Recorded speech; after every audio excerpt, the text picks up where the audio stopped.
प्यार करना चाहिए, दिखावा नहीं। चाचा चाची चार धाम की यात्रा करके लौटने के बाद आज घर में पूजा हुई।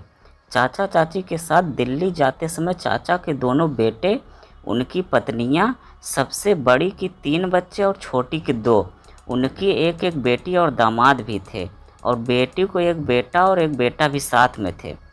चाचा ने सबके लिए प्लेन ट्रिप का आयोजन किया था। दिल्ली, चंडीगढ़ आदि के आसपास के कुछ हिस्सों में 2 दिनों तक यात्रा की और बाकी सभी हवाई जहाज़ से वापस आ गए। हालांकि चाचा चाची आगे निकल गए। कई सालों से चाची कहती थी कि कम से कम एक बार तीर्थ यात्रा पर जाएं। बेचारी चाची ने जीवन भर केवल मेहनत ही की थी।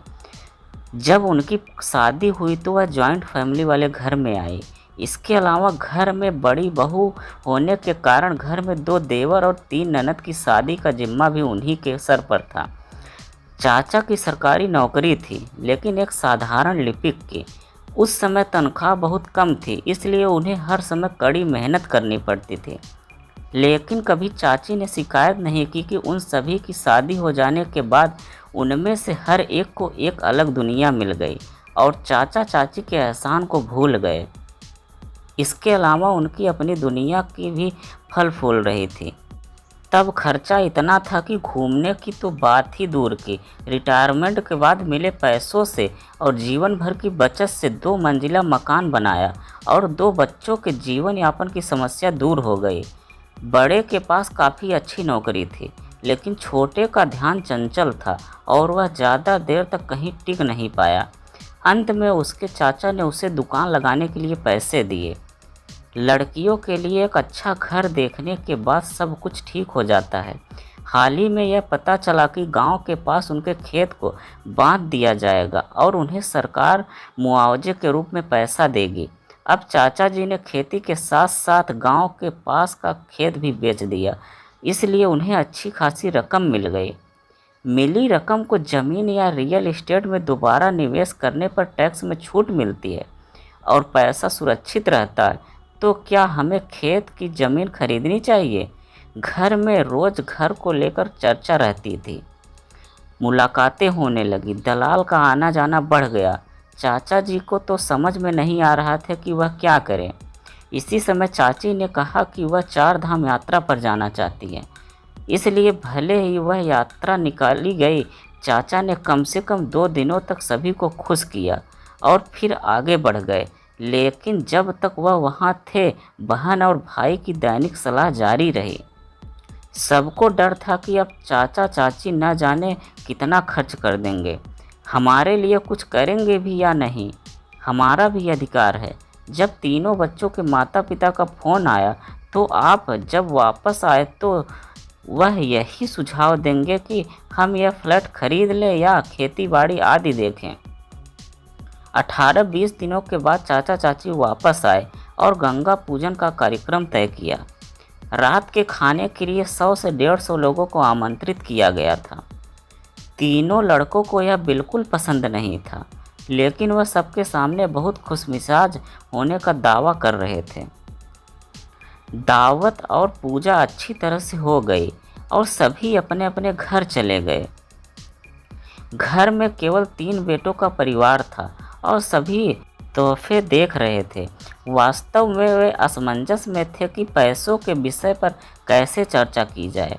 अंत में छोटे लड़के ने एक बार कहा, पापा, मेरे दोस्त ने अभी एक फ्लैट खरीदा है, जैसे कि निर्माण चल रहा है, अभी कीमत कम है।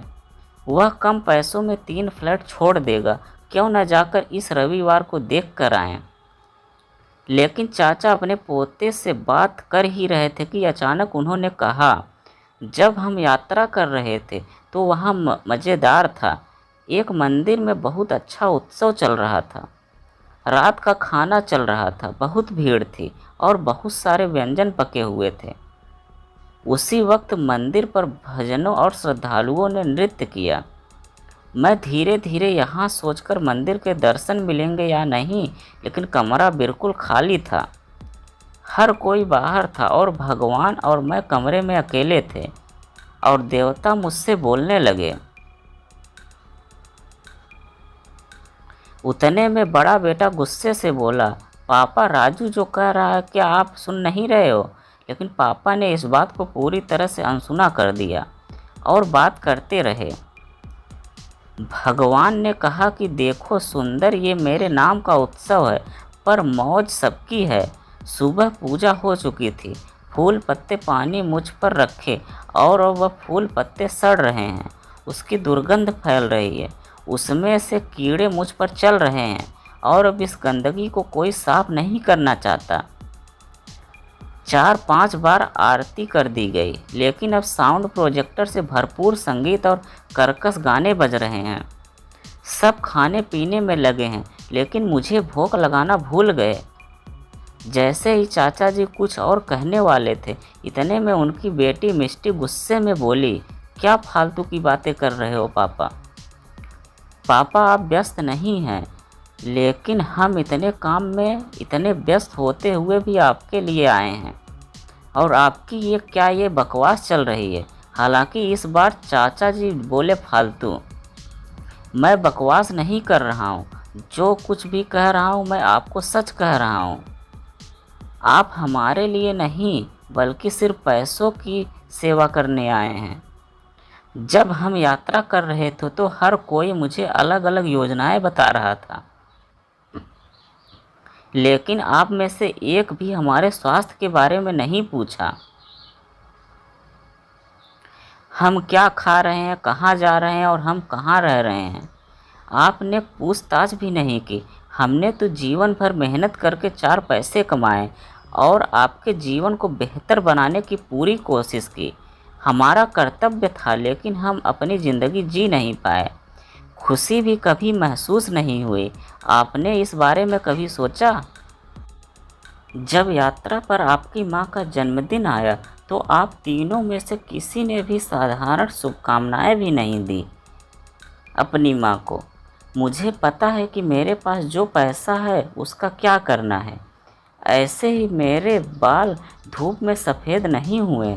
मैंने 3 फ्लैट में पैसा लगाया है और बाकी के पैसे पोते के नाम फिक्स कर दिया है।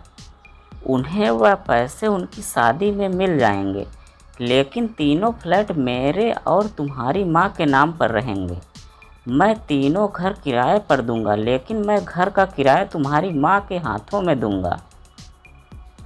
हम इसका अधिकतम लाभ उठाएंगे घूमने के लिए और तुम्हारी माँ खर्च करना चाहे तो वह करेगी, लेकिन तीनों फ्लैट आपको हम दोनों की मौत के बाद ही मिलेंगे। हमने जीवन भर मेहनत करके कमाया है और आपको भी मेहनत से कमाना चाहिए, तब आपको पैसे की सही कीमत पता चलेगी। सचमुच आज घर पर देवता भी बातें करने लगे थे। मंदिर के भगवान को साज सजावट और दिखावा नहीं चाहिए, उन्हें मन से भक्ति चाहिए और घर में देवताओं को चाहिए थोड़ा सा प्यार। क्या उन्हें यह सब मिलेगा?